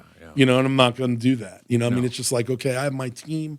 Could my team get better? Yes, it could get a little better here and there. But that's what being a chef and running a kitchen is about, is making people better. Right. You know, you want people to succeed and do well. And well, when this guy left me, or we went our separate ways, was what he learned under me or with me, is he using any of it at all and applying it to what he's doing now? And I would like to say in more than half the cases, yeah, it is. It's worked out. Like, I got guys, a guy called me, and when I worked at the Lodge at Lakeview years ago on Lake Austin back in the 90s, and there was this kid, he was at UT, he was a frat house, and you know, he started off as just an expo, you know, just working the expo line. Right. And I was like, one day so I was going to be short two people, and I was like, hey man, you want to learn how to do, how'd you like to work here and do this? Gave And him a I chance put him in to a go. pantry, Yeah. you know? And I was like, I need someone to work salads. He goes, well, if you'd show me what to do, I'd do it. I'd work tonight. And he worked for me. He's working day expo. And I was like, I need someone for the night. And he's like, well, if you teach me the little basics, I'll work. And I could keep you afloat. Right. You know, guys, I know what shit looks like. I know what's supposed to be on it. I'm gonna run the expo line. Because just, show me where things are back here. And so I showed him, a couple things, and he kicked butt and he liked it. And he's like, well, is there any cook shifts available? I'd rather be a cook than an expo. And I was like, are you sure? All right. I think you'd be a good cook. You got the attitude, you want to learn, you want to do it. That's 90% of it. Oh yeah. You can learn anything. Anybody can learn anything. Right. It's like I said, it's a good work Exactly. work ethic. Yeah. I mean, I was never good at baking, Right. but I learned how to do it, and now I'm pretty decent at it. I'm pretty good at it. Sure. It's like, well, baking's my weak suit. You know what I mean? It's what my weakness is. It's what I'm weakest at as far as being a chef. It's still better than most people can bake. Sure. You see what I'm saying? So, I mean, it's just like, well, you got to compare things. I always look and strive to get better, and that's the people that work under me. So this kid, he ends up working for me, and then I ran into him 6 months ago at the Restaurant Depot, And, he's been a chef now since then. Nice. And he's like, yeah, he goes, you were the one who, first told me I think you should work in a kitchen. You're wasting your time as an expo. Yeah. But I needed an employee, and I was just like willing to blow smoke up the guy's ass. Yeah. But he ended up being one of the best people ever. Yeah. And then here I hired someone who had all the wealth of experience, and it looked like he was going to be the best. And, and he worked for a week, and it's just like, this guy doesn't know shit. Yeah. It's just like he doesn't care. He's just looking for another thing on his resume that, I worked here. You've seen so much and you've done so much. You've cooked a lot. I like teaching people. If you remember the three things of the effort, always has to be there. Always. You got to want to do it. You can't not, I might want to, or I might. No, this is what you want to do. This is what you want to do. Right. This is how I'm going to pay my kids college. And if I want to be at this level, you're going to come up to my level, or you're not going to be here. You're not going to do it. You don't. I'm not going to dumb myself down. You can't put in half-ass work and expect to be someone that people want to be around and want to work with. Anyone who's done this for as long as I have can never say that it hasn't been exciting and fun. If you work with people and you get to know people over time, then their lives become important too to you. Like, and what they do with themselves and how they carry themselves means a lot. Sure. Like I've worked in a restaurant where I've had employees die tragically. I've had restaurants where, people met and gotten married and had kids and have beautiful families as a result of working in a restaurant. I've seen everything from someone throw up on a table to, someone, ask his wife to marry him, right. Ask the girl to marry him. It's just like, there's a whole bunch of stuff, like they're, I guess, the unknown or the unforeseen things, like I, one time at Poncho's, I was working for Poncho's Mexican buffet. It was like a job I took I was running it wasn't in the kitchen at all. It was a GM job. Oh yeah. And I ran like 3 Ponchos, and it's just like, I had one of the restaurants standing there in the middle of the rush, a jealous boyfriend come in and start beating up his girlfriend in the middle of the dining room, and it's just like, oh my God, wow. It's like, talk about, I've seen everything now type of shit, it's like, but it's a wild business. It never gets old. When someone comes to our place, is it okay when they leave here? Are they leaving in drive? Are they leaving in neutral? Or are they leaving in reverse? All right. Drive meaning they loved it so much they're going to tell people, hey, where's a good place to go? They're going to mention us. Right. Neutral is, it was good. It was all right. I may go there again. I may not. It was good. It was all right. It was and average. Reverse is the reverse Yelp is review. What a shithole. I'm never fucking going back there again. Yeah. My meal sucked. My service sucked. Everything about it sucked. Right. It's like, okay. I guess if you look us up on Yelp, we're like a 4-point something star restaurant. Yeah. Which, as far as Yelp's concerned, it doesn't really mean that much to me because Yelp is Yelp. Yeah.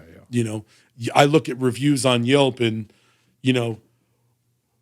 I look at our first 20 reviews, 17 of them are 4 or 5 star, and then there's 2 1-stars, and the 2 1-stars are former employees, a former hostess that had an axe to grind, and a former server that had an axe to grind. Right. Yeah. And and it's just like, well, okay, that's Yelp for you.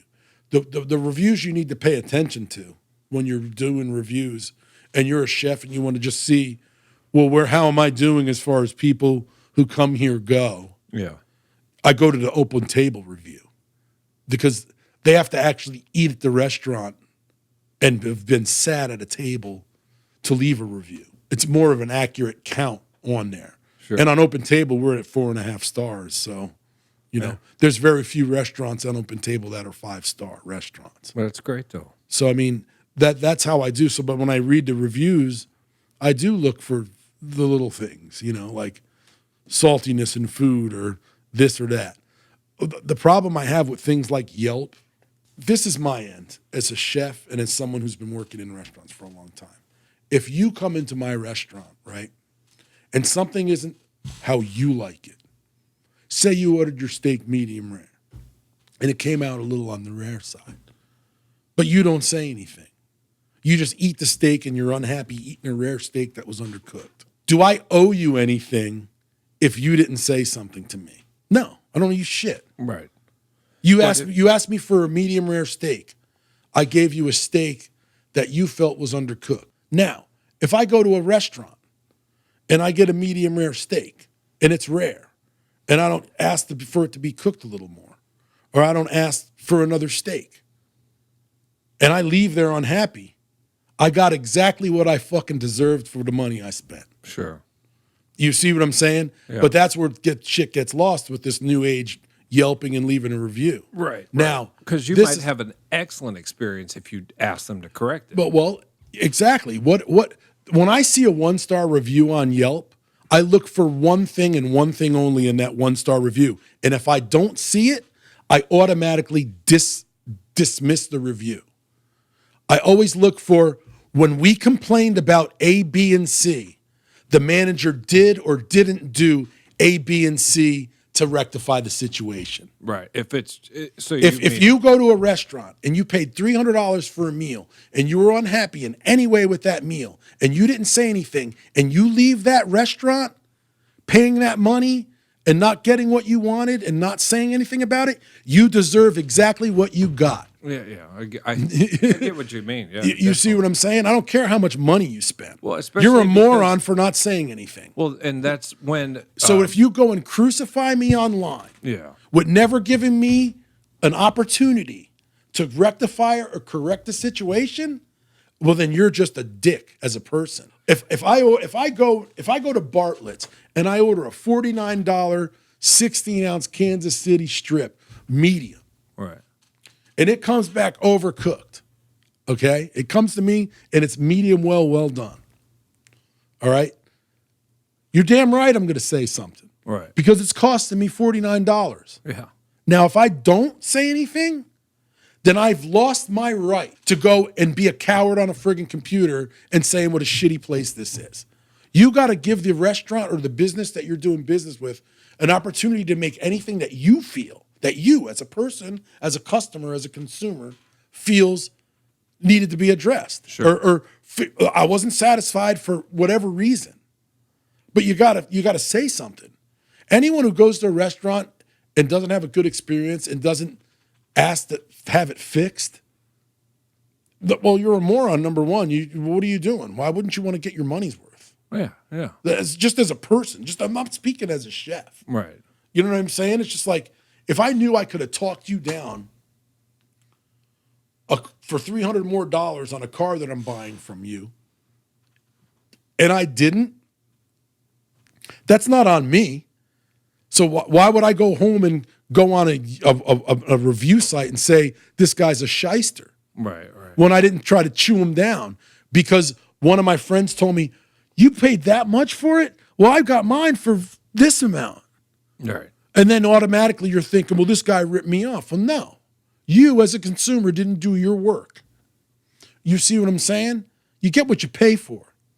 I like that approach with the Yelp. That's a good way to look at it, man. I mean, well, no, if you go to Yelp and you see a 1-star review and they're naming names of people, that's one thing. Right. But if they come into your restaurant and say the food was shitty, well, why didn't you ask me? Hey, I'm not happy with this. Sure. I'm not happy with this. This is a medium well steak and I ordered it medium rare. Right. I want satisfaction. Sure. And if you don't do that, but then you go and write a 1-star review, you're just a dick. You deserve it.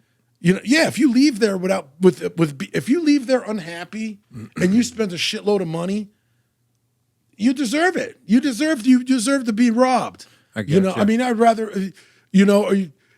It's no different than if someone goes to hold a gun to you and take your money and out of your wallet. That's the same thing that happened. Right. I mean, it's like I was unhappy with my experience, but I didn't say anything. Why didn't you say anything? Well, I didn't want to. What? You didn't want to get your money's worth? Well, it'd be one thing. You see, I mean, it's like, come on. Yeah. So when I see 1-star reviews, like I said, I look for what happened after they complained. Right. And if they say they didn't complain or they didn't say anything, I wish I could leave a response saying, well, you're an idiot. Right. You got what you deserved. Well, I think you can respond, right? No, not if you don't. I don't think if you. I don't know. I don't know if I can respond to them. Can I? I know as someone I've responded once. Yeah. But I mean, I had access through the company's whatever to do it.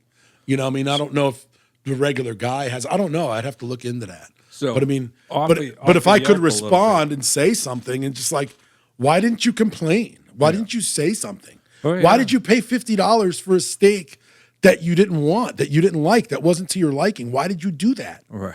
I mean, as a chef, that's what I'd say. Well, you didn't complain. Why? Yeah, I would have made you a brand new steak. That's not an issue to me. For me to cook something else to make a customer happy, that's my pleasure to do that. Sure, yeah. You know what I'm saying? It's my pleasure to rectify a mistake. We don't make that many of them, but when we do, we want to make them right. Right. You know, it's not like we're sitting there fucking selling medium well steaks for medium rare 10 times a shift. No. Right. But the one time it happens, we'd like the customer to say something. We don't want anyone leaving unhappy. Yeah. That's not our goal. Our goal is like for you to leave and drive. But if you leave in reverse and you don't say that you're leaving in reverse to the management, then that's unfair to the place that you went to get crucified by you because you came in, you weren't happy, and you didn't say anything about it. These are the things that piss me off as a chef when I'm in the kitchen. All right. Number one, don't ask me a question you know the fucking answer to already. I mean, just don't do it. It just wastes time. Sure. You know, and it's just like, don't leave empty boxes in my walk-in. If you take the last of something, yeah, that's your pet throw away peeve. the fucking box. It's just like, dude, really? Yeah. Don't, if you're done cutting something, immediately wipe the knife. You're going to be done cutting something and you just leave a dirty knife laying there on your cutting board. It happens. I know it happens too much. It happens too much. That's the problem. And it may seem mundane and petty, but it's not. Oh, no. I The mean, little clean things that cutting board. if you can't do a little thing like wiping a friggin' knife off, what makes you think you're going to be able to butcher a pig? Right. I had worked with this guy one time, and it's like, my philosophy is 4 guys making $15 an hour makes that job look a lot easier and makes it a lot easier than 6 guys making $10 an hour. You understand what I'm saying? Yeah, the quality. It's the same amount of money, less people are making more money to do the job. Right. They feel invested, they feel a part of something, they feel worthy. You will always get the $15 an hour work and more out of the people making the $15 an hour. Yeah, no. Because there's less of a chance of he'll get it, or he'll do it. Oh, I didn't have time to do it. Oh, he'll do it. Less is more sometimes. In a lot of cases, when you're running the kitchen, less and simple is a lot better than complicated, busy. You can't make people feel like they're less than what they are, Right. or what they can be. Sure. You got to constantly empower them and encourage them, and encourage them to be the guy on the schedule that everyone wants to work with. The reason why people want to work with you is because they recognize that you work hard. This is my favorite word, and the only word that matters is effort. Effort. If you put forth the effort to do it. Do I have guys that have been working for me for a long time, or am I hiring a new guy every 3 weeks? It used to be, if that's the case, then it's a poor manager. But it's getting close to the point where it's nice. It's now where, no, it's people not willing to put forth the effort, saying, no, this isn't for me. I'm out of here. So I got to find someone else. You don't have a choice as an employer of going without. So what effort am I willing to put forth to make that happen? You know, it's like, I want to make good money. I want to be the best at this I can be.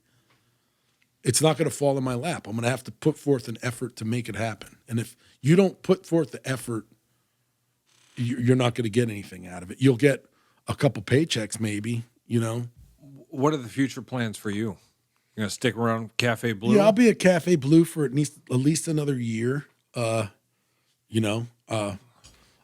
We signed a deal already to do at least 3 more masters, so I'll be doing that. Cool.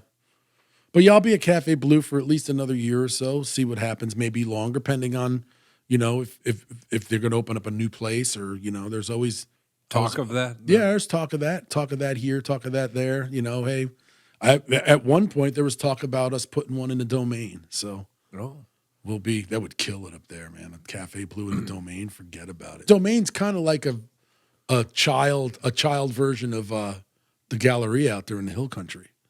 If you think about it, there's a Dillard's out there. There's all sorts of places to go shopping. Oh yeah, yeah. And there's apartments out there now.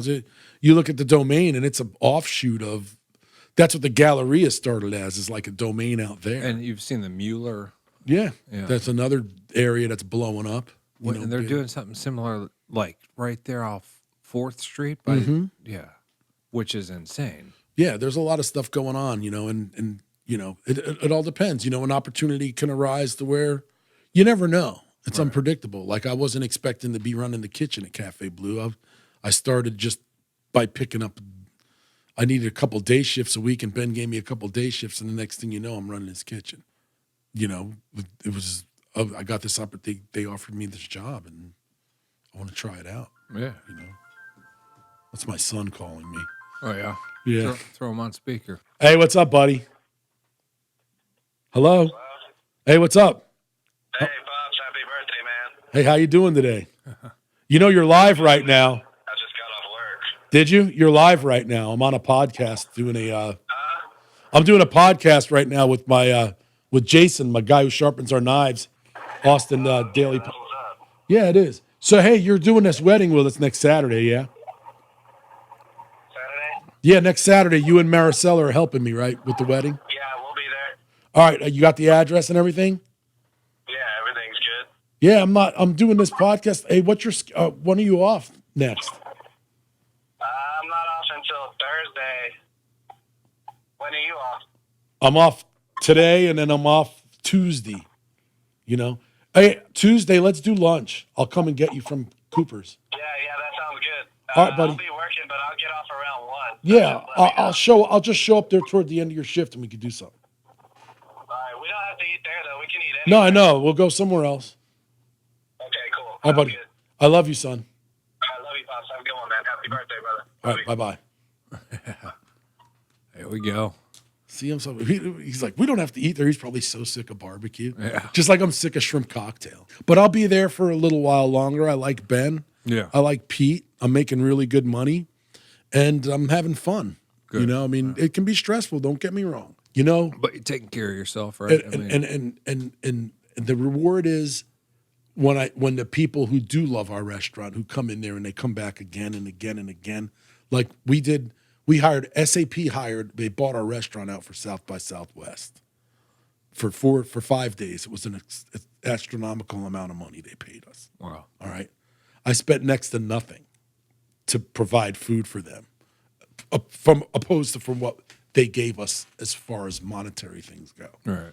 All right. They were so happy with our performance and our food and our effort that we put forth for them that they've already booked us for next South by Southwest. That's a testament to the hard work we do there.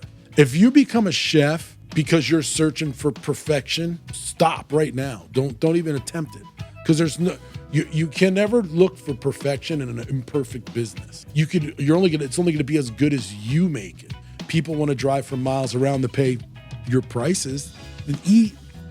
Then that's a testament to the hard work that you do. I'm not going anywhere for that. And still do the Masters, and yeah, I'm just going to be a food whore here in Austin. Nice. That's my future. Well, you'll have to come back in here for Right. another podcast. It'd be my pleasure. Yeah. Thank you for coming in. Thank you for having me. I appreciate it. Happy birthday. Appreciate that. We got too. your son featured on the podcast. Nice. It's a beautiful thing. So, Chef Fred, Cafe Blue downtown. Go pay him a visit. Say hi. Right next to Fleming's, so 340 East 2nd Street. Oh, yeah. You'll find it. Thank you.